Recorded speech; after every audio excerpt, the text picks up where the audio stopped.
Assalamualaikum warahmatullahi wabarakatuh. Perkenalkan, nama saya Faisal Fajaria dari Prodi Manajemen Bisnis Syariah. Nah, pada pertemuan ke-12 kali ini, saya akan menjelaskan apa itu pemulihan layanan berkualitas. Penjelasan yang pertama yaitu adalah pemulihan layanan transformasi kegagalan jasa menjadi loyalitas strategi dalam manajemen kualitas layanan. Nah, dalam ranah manajemen pemasaran dan operasional, kualitas layanan bukan sekedar kinerja internal, melainkan sebuah konstruksi persepsional yang dibentuk melalui interaksi antara ekspektasi pelanggan dan realitas pelanggan yang mereka terima. Nah, kegagalan layanan atau service failure merupakan realitas yang tak terelakkan, yaitu pasti akan terjadi gitu, kegagalan layanan, di mana janji-janji organisasi tidak selaras dengan pengalaman aktual pelanggan.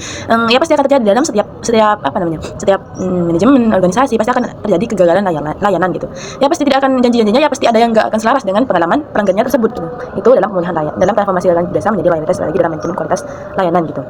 Nah, disinilah peran krusial pemulihan layanan muncul, bukan hanya sebagai mekanisme perbaikan masalah, tetapi sebagai strategi pertahanan yang mampu mengubah krisis menjadi peluang. Untuk apa? Untuk memperdalam hubungan dengan pelanggan dan menciptakan keunggulan kompetitif yang berkelanjutan. Nah, baik, selanjutnya itu adalah genealogi kualitas layanan dan model kesenjangan, atau bisa disebut dengan gap model. Nah, di sini ada beberapa.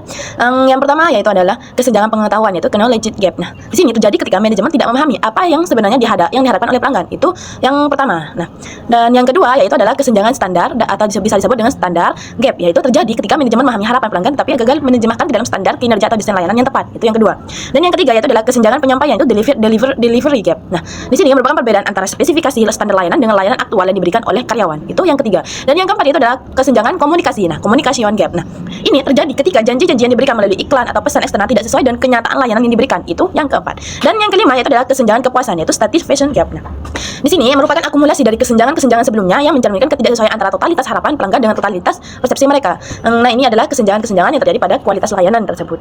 Langsung saja, yang penjelasan yang ketiga yaitu adalah evolusi dimensi survei keuangan. Nah, biasa dari awal itu kan sudah dijelaskan bagaimana dimensi survei keuangan. Ini dalam pertemuan ke-12 kali ini, dalam dimensi survei keuangan di sini yaitu adalah yang pertama yaitu reliability. Nah, di sini kemampuan memberikan layanan yang dijanjikan secara akurat dan bergantung. Itu yang reliability. Nah, yang responsif itu adalah kemampuan untuk membantu pelanggan dan memberikan layanan yang tepat. Itu yang kedua. Dan yang ketiga itu adalah kompeten, consistency, credibility, security. Itu adalah pengetahuan, kesopanan dan kemampuan karyawan untuk menumbuhkan rasa percaya.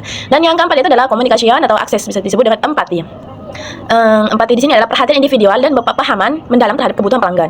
Nah, yang terakhir itu adalah tanglibas, yaitu penampilan fasilitas fisik, peralatan, personal dan material komunikasi. Itu kan sudah biasa dari penjelasan dari awal kita bertemu. Kita sudah alhamdulillah bisa memahami bagaimana metode survei kualitas itu dilakukan itu. Nah, selanjutnya itu adalah jenis kegagalan layanan. Seperti biasa, ya pasti akan gangguan seperti sistem layanan inti, kesalahan atau sikap buruk karyawan, gagal memenuhi permintaan khusus pelanggan. Itu adalah kegagalan yang sudah biasa yang pasti dialami dalam suatu pelayanan gitu. Yang selanjutnya itu adalah strategi pemulihan layanan. Nah, bagaimana strateginya? Yaitu yang pertama dengan permintaan maaf. Kita meminta maaf kepada pelanggan.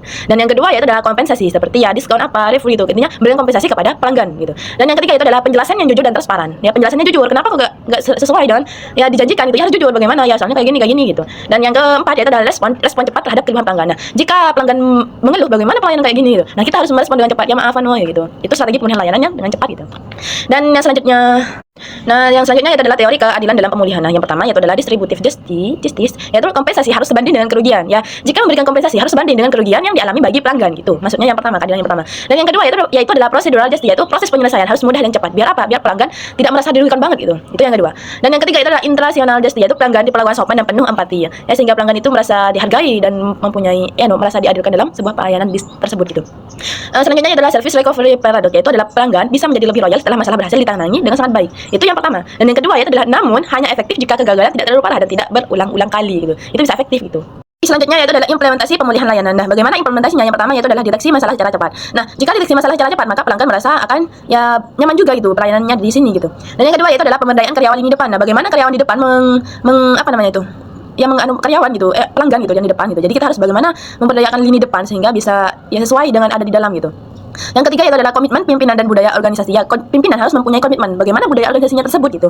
Dan yang selanjutnya itu adalah pelatihan standar pelayanan. Nah, karyawannya itu harus mempunyai, sebelum memasuki pekerjaannya itu, mereka harus mempunyai pelatihan yang standar sehingga pelayanan yang mereka lakukan itu menjadi baik juga gitu. Dan yang terakhir itu adalah tindak lanjut setelah masalah selesai. Nah, bagaimana setelah masalah selesai? Nah, harus ditindaklanjuti. Kalau sudah didiamkan, ya udah wes, ya pasti akan masa dirugikan gitu organisasinya itu. Itu implementasinya. Nah, bagaimana dampak strategisnya? Yaitu yang pertama yaitu adalah meningkatkan loyalitas pelanggan. Nah, itu bisa meningkatkan loyalitasnya. Dan yang kedua yaitu adalah mengurangi pelanggan pindah ke pesaing. Nah, itu yang kedua. Dan yang ketiga itu adalah menciptakan promosi dari mulut ke mulut. Itu yang ketiga. Yang terakhir itu adalah memperkuat reputasi perusahaan. Itu dari dampak strategisnya. Baik, kita masuk pada yang terakhir, itu adalah kesimpulan. Nah, kesimpulannya yaitu adalah pemulihan layanan merupakan bagian penting dalam manajemen kualitas layanan. Karena apa? Karena mampu mengubah kegagalan menjadi peluang untuk meningkatkan kepuasan dan loyalitas pelanggan. Keberhasilan pemulihan layanan ditentukan oleh kombinasi antara empati manusia, penggunaan teknologi seperti AI, serta penerapan keadilan dalam penanganan keluhan. Nah, oleh karena itu, organisasi perlu menerapkan strategi pemulihan yang proaktif, meningkatkan kualitas SDM, memanfaatkan data secara optimal, dan memberikan pelayanan yang cepat, adil, serta tulus agar mampu mempertahankan hubungan jangka panjang dengan pelanggan dan menciptakan keunggulan kompetitif. Baik, jika ada kesalahan dari awal sampai akhir, saya mohon maaf yang tidak ada batasnya. Assalamualaikum warahmatullahi wabarakatuh.